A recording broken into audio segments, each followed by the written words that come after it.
এই এখানে কেন এসছিস তোরা? আমার গাছগুলো নষ্ট করবি?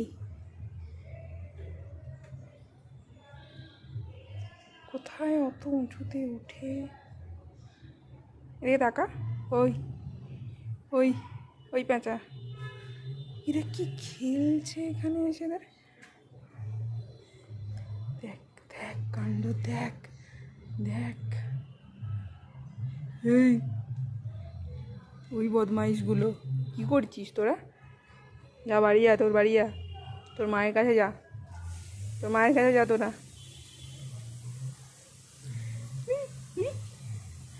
তোরা তোরা দুই ভাই বোন মিলে ঝামেলা পাকাচ্ছিস, আমার গাছের পাতা খাচ্ছিস। ই দুষ্টু।